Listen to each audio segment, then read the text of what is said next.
Ospedale di Sestri Levante saranno potenziate l'oncologia, la riabilitazione, la neuropsichiatria infantile e il consultorio. Sarà spostata la chirurgia, resterà quella ambulatoriale. Il piano spiegato dalla direttrice della ASL 4. Caos Siria, a descrivere la situazione padre Ibrahim al-Sabag, parroco di Aleppo, nei giorni scorsi in visita a Rapallo. I religiosi non si arrendono e vanno avanti con le iniziative per l'estate. Festeggiati a Varese Ligure i 200 anni di Nostra Signora della Visitazione, presente il Cardinal Bagnasco. Maria ci insegna ad andare contro l'individualismo di oggi, ha ribadito l'Arcivescovo di Genova. Inaugurata la piscina comunale estiva di Cicagna, la gestione è della società sportiva Lavagna 90. L'impianto sarà aperto sino a settembre dalle 9:30 alle 19, previste aperture serali a tema. Nona edizione, venerdì sera a Lavagna per musica e gusto, oltre un centinaio di attività cittadine per una serata di buona tavola e animazione per le vie del centro storico. Buonasera a tutti, bentornati a Tiguglio. Oggi la sanità in primo piano. La riorganizzazione della rete ospedaliera è stata al centro della conferenza dei servizi dei sindaci dell'ASL 4, che ha visto peraltro l'approvazione all'unanimità del bilancio consuntivo 2017 dell'azienda. Sul tavolo il futuro dell'ospedale di Sestri Levante, che ha visto una richiesta di chiarimenti da parte del sindaco. Il tema è stato affrontato ieri anche in Consiglio regionale. Sentiamo l'intervista a Bruna Rebagliati, direttrice generale dell'ASL 4. Mission dell'ospedale di Sestri Levante sarà l'indirizzo riabilitativo. Il piano di riorganizzazione dell'ASL 4 prevede il concentramento di alcuni reparti e lo spostamento di altri. A parlarne la direttrice Bruna Rebagliati a margine della conferenza dei sindaci. Sestri Levante, spiega, mantiene la connotazione di ospedale con una medicina per acuti, capace di dare una risposta a tutta l'area oncologica dell'azienda. I pazienti oncologici che necessiteranno di un ricovero per acuti non dovranno andare al pronto soccorso e quindi esporsi anche a rischi diversi, trattandosi di persone con sistema immunitario in difficoltà, ma avranno la possibilità di ricoverarsi in una medicina che avrà un indirizzo ematologico, oncologico e pneumologico che è gestita dai professionisti specialisti della loro patologia.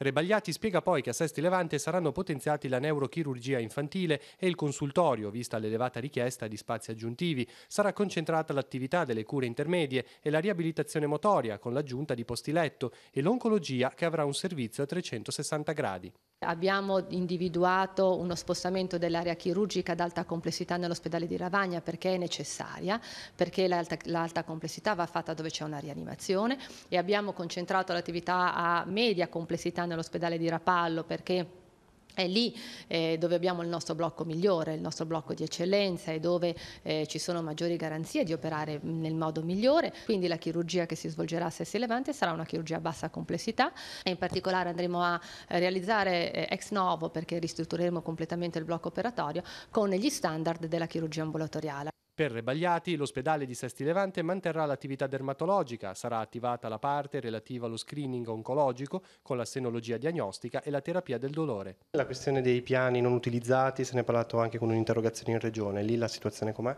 Tutti i piani verranno utilizzati e in questo momento noi avremo bisogno di qualcosa in più. Meteo, terminata l'allerta gialla di oggi, ne è scattata un'altra. Andiamo sul sito dell'ARPAL. Il provvedimento emanato dalla Protezione Civile regionale scatterà questa notte alle 2 e resterà in vigore sino alle 15 di domani, giovedì 12 luglio. Ancora una volta sono coinvolti i bacini piccoli e medi. Tanta pioggia intanto questa mattina, per fortuna senza gravi conseguenze. A Rapallo si è verificato un piccolo allagamento in un'attività sul lungomare, sono intervenuti i vigili del fuoco. Qualche problema in più nell'entroterra, le località Valle Fredda e Manai nel comune di San Colombano Certenoli sono rimaste isolate per la caduta di massi. La strada intercomunale è stata riaperta in breve tempo grazie al lavoro dei tecnici comunali. E poi ci sono le foto di una tromba d'aria fotografata da un volontario di protezione civile alle spalle di Sestri Levante, le vedete. Tanti i millimetri di pioggia caduti in tutto il territorio, soprattutto nell'entroterra, ben 180 a Belpiano, 125 a Moconesi, per fare alcuni esempi. Per la cronaca, un bimbo di 1 mese è stato trovato morto nella sua culla a Carasco, sul posto il 118, i carabinieri e il medico legale. Secondo una prima ricostruzione, il piccolo sarebbe stato vittima della cosiddetta morte in culla. A constatare che il bimbo non respirava più è stato il padre poco prima di andare al lavoro. La polizia di Genova ha arrestato un 35enne originario di Santa Margherita Ligure, pregiudicato. L'uomo è ritenuto responsabile di alcune rapine effettuate in strada. Un episodio è avvenuto in via delle Fontane a Genova ai danni di un ventenne. Il pregiudicato ha avvicinato il giovane con un pretesto per poi farsi consegnare 50 euro sotto la minaccia di un coltello. Grazie alle immagini della videosorveglianza che avevano evidenziato fisionomia e abbigliamento dell'uomo, i poliziotti sono riusciti ad individuarlo durante un controllo in via Gramsci. È stato trovato in possesso di un coltello a serramanico, è stato così arrestato e denunciato anche per porto abusivo di armi e portato in carcere a Genova Marassi. Siamo agli esteri. Nei giorni delle feste mariane il parroco di Aleppo, padre Ibrahim Al-Sabag, è stato ospite a Rapallo. Il religioso ha seguito la festa parrocchiale di San Pietro di Novella e ha celebrato messa domenica 1 luglio in Basilica. È stata un'occasione per incontrarlo e per chiedergli com'è ad oggi la situazione in Siria. Sentiamo. C'è una parola per spiegare la situazione in Siria ed è caos. La pronuncia padre Ibrahim Al-Sabag, parroco ad Aleppo, a Rapallo in occasione delle feste mariane per contraccambiare la visita di aprile di Don Beppe Culoma e Don Stefano Curotto. È il caos dunque, non una vera guerra. Quest'ultima infatti prevede 2 schieramenti contrapposti e confini precisi. In Siria oggi, dice Ibrahim, ci sono almeno 10 eserciti che si combattono.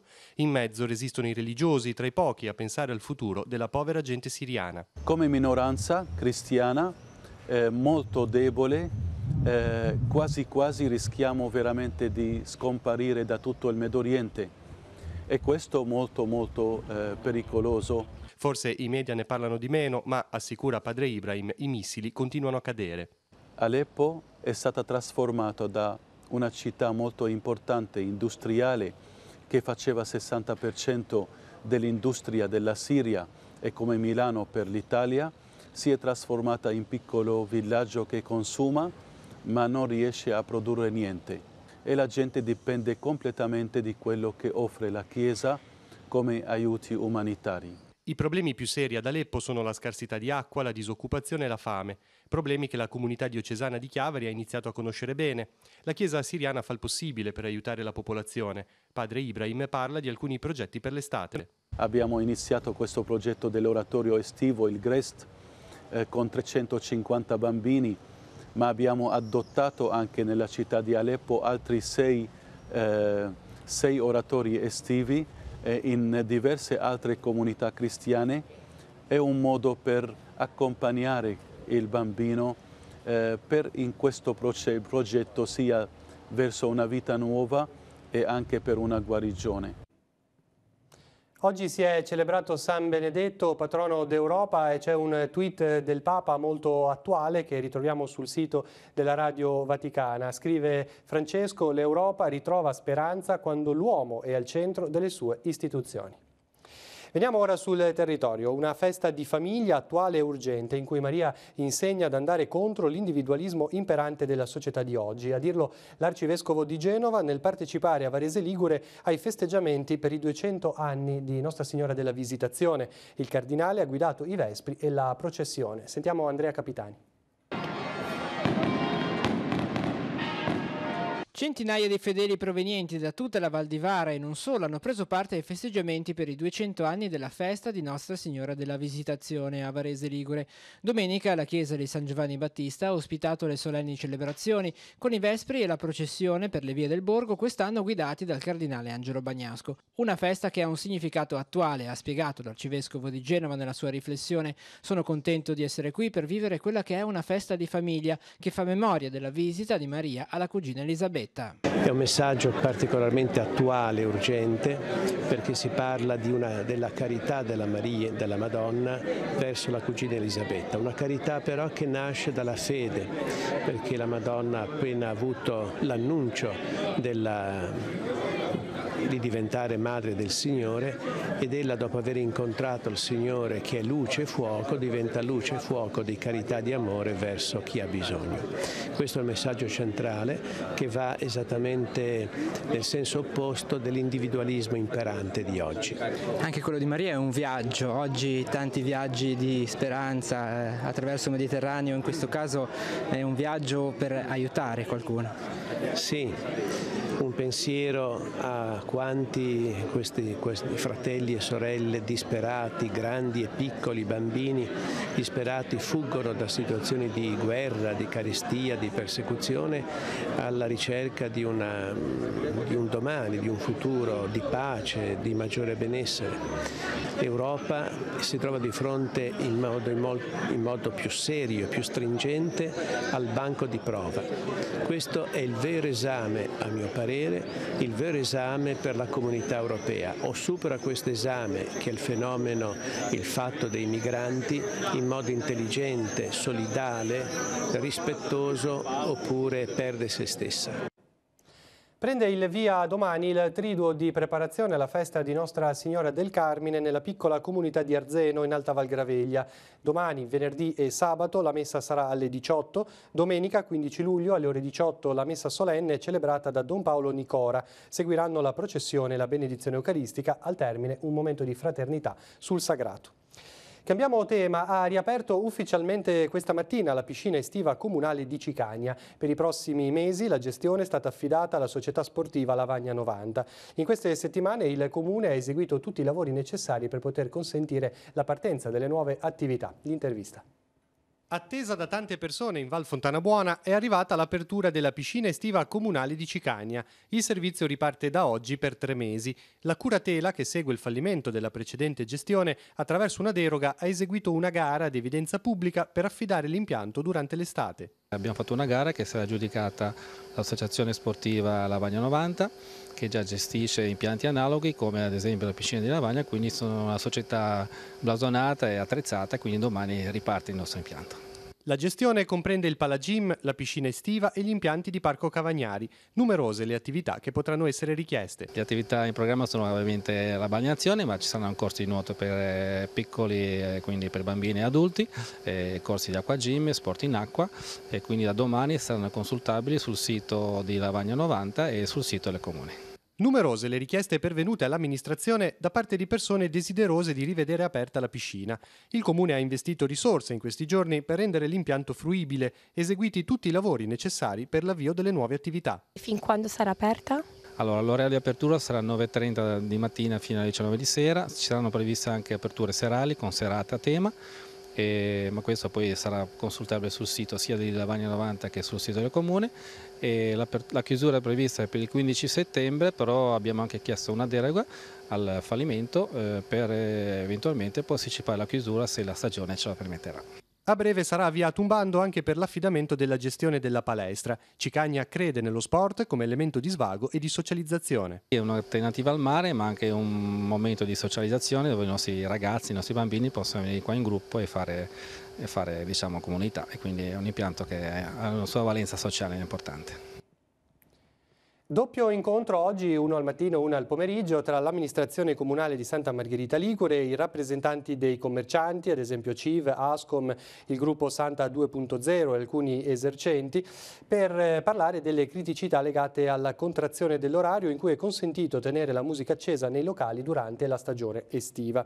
Al termine di questa riunione è stata definita una soluzione concordata che conferma il limite orario per la 00:30 per 5 giorni alla settimana e prevede la possibilità di mantenere la musica, naturalmente entro i limiti del regolamento comunale, sino all'1:30 nelle sole sere di venerdì e sabato nei mesi di luglio e agosto. Questo per salvaguardare la vocazione turistica cittadina e al contempo osservare anche le esigenze del riposo e della quiete notturna dei cittadini.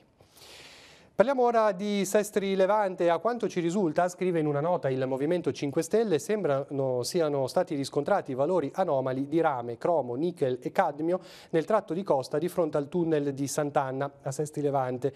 Materiale utilizzato per il ripascimento del litorale, prosegue la nota, che attualmente è stato posto sotto sequestro dai carabinieri forestali.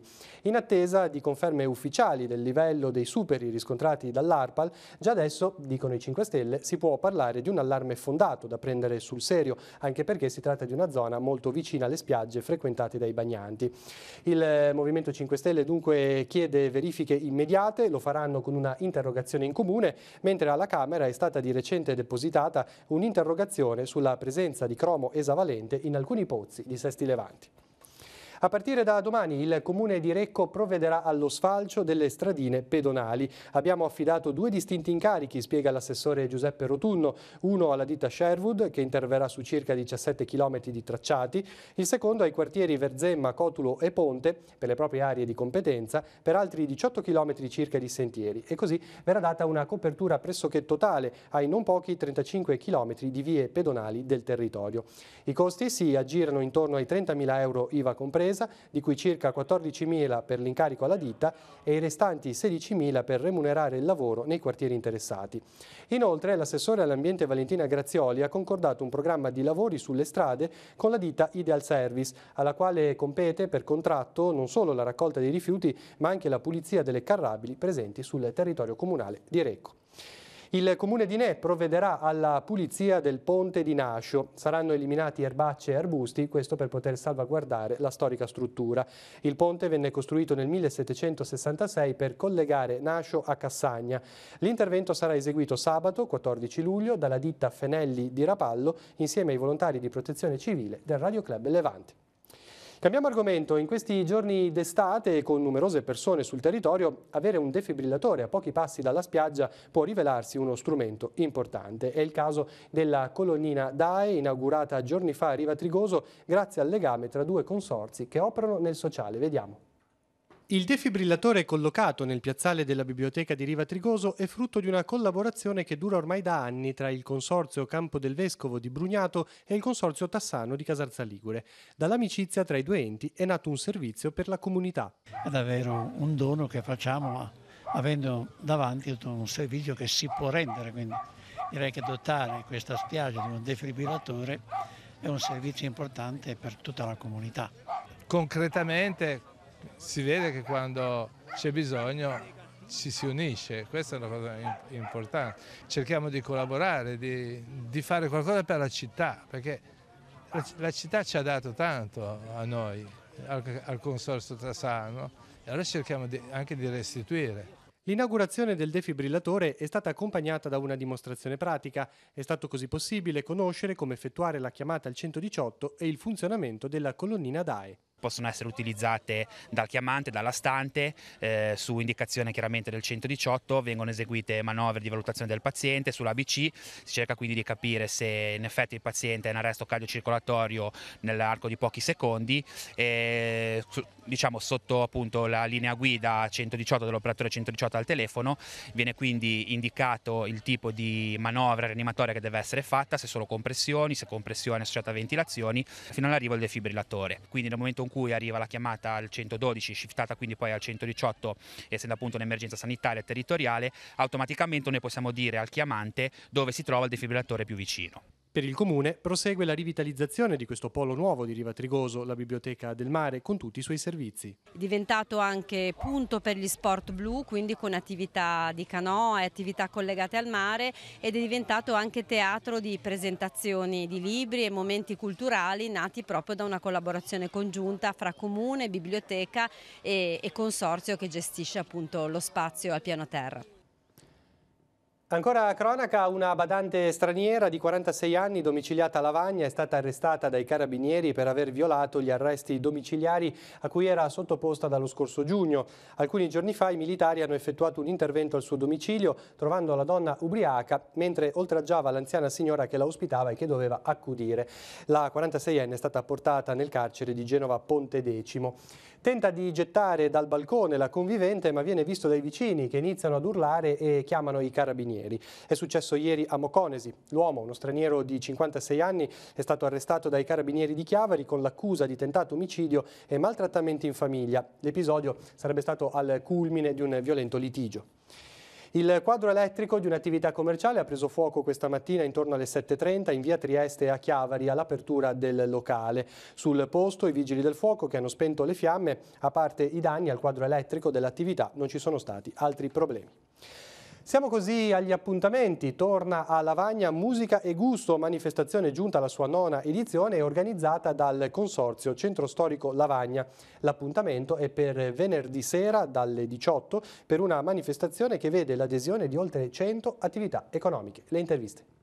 Nona edizione di Musica e Gusto a Lavagna. Quest'anno che cosa avete preparato? Beh, anche quest'anno torna Musica e Gusto, una manifestazione attesa sia dai nostri cittadini ma anche dagli ospiti che affollano la città di Lavagna. Ci sarà come tutti gli anni la band itinerante che fa da capofila e fa anche un po' da ouverture a tutta la festa. Quando scende dalla scalinata della chiesa la Donkey Stuzzica Band, una band composta da più di 10 elementi, e poi tutte le piazze saranno animate da vari gruppi o musicali di diverso genere per accontentare un po' tutte le tipologie di pubblico che affollano la festa. Questo dal punto di vista della musica, del gusto invece si conferma la tradizione gastronomica lavagnese. Certo, tutte le attività si propongono con innumerevoli proposte, c'è una scelta davvero variegata che ognuno può così anche, come dire, attraverso i nostri depli e volantini crearsi l'itinerario di ciò che vuol scegliere per degustare quella sera, e veramente non c'è solo che l'imbarazzo della scelta, dalle pietanze dei primi, dolci, salati, pesce, tutto quello che si può desiderare. Che numeri ci sono dietro a questa edizione? Ci sono oltre 100 attività tra coloro che preparano i piatti e tutte le attività non gastronomiche comunque con la loro partecipazione sostengono la festa. Tra i soggetti nuovi di questa edizione l'Accademia della Marina Mercantile, che cosa farà? Sì, siamo molto orgogliosi della loro partecipazione perché è una realtà nuova che si è insediata dall'anno scorso alla Villa Spinola Grimaldi. Faranno un esperimento quasi la chiamano DJ Classi e Audio Mixing, perché loro proprio al loro interno preparano i ragazzi, il personale che va a animare le serate sulle navi della Costa Crociere. Vediamo ora tutti gli appuntamenti per la giornata di domani, sfogliamo l'agenda di Telepace.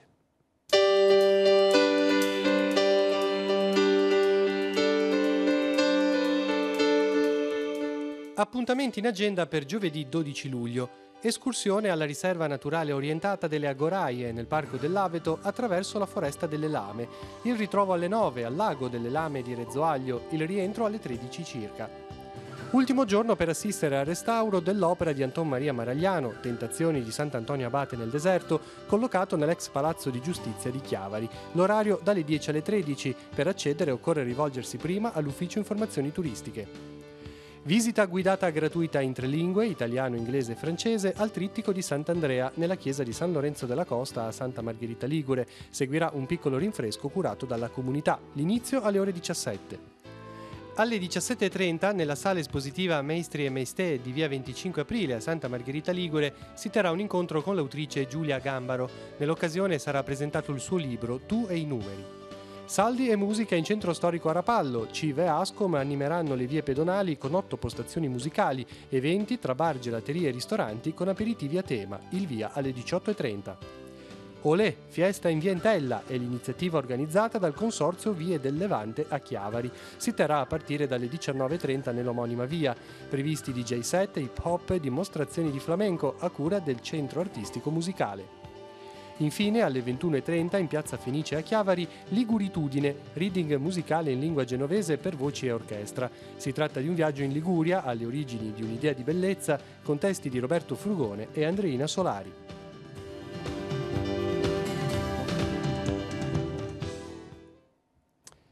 Vediamo alcune notizie sportive. Questa mattina il Comune di Sestri Levante ha consegnato una targa per il riconoscimento dei meriti sportivi a Daniela Valentino, giovane atleta sestrese di 19 anni che pratica il nuoto da ben 15 anni. Nell'ultimo anno, anche grazie al progetto Vita Indipendente promosso dalla Regione per persone con disabilità e che prevede anche il sostegno all'autonomia e alla realizzazione di persone speciali nei loro diversi contesti di vita, Daniela ha potuto allenarsi con lo Special Team Genova. Con la squadra ha partecipato ai Giochi Italiani Estivi Special Olympics a Montecatini, un appuntamento che si è svolto ad inizio giugno, conseguendo 2 medaglie d'oro, una nei 50 metri rana e una nei 100 metri stile, e ha anche conquistato un argento nella staffetta 4x25 mista. Avete visto nelle foto il momento della cerimonia di questa mattina, la presenza del sindaco di Sesti Levante. Ancora movimenti di mercato in casa della Rapallo Pallanuoto in vista della stagione 2018-2019. Il nuovo arrivo alla corte del tecnico Luca Antonucci è in realtà un ritorno in prima squadra, è quello di Matilde Risso, classe 1995, portiere. Anche in questo caso state vedendo la foto. Concludiamo con il calcio, parliamo di Serie D, sono state fissate le date dei primi appuntamenti ufficiali, la Coppa Italia inizierà il 19 agosto, il campionato il 2 settembre, il campionato Under 19 il 15 di settembre. Per la lavagnese di mister Tabbiani dunque la prima uscita ufficiale sarà il turno preliminare di Coppa Italia domenica 19 agosto con l'avversaria ancora da definire. Era l'ultima notizia del nostro telegiornale, l'appuntamento con l'informazione torna domani alle 12:45 con il TG13. Grazie per averci seguito, buon proseguimento di serata, arrivederci.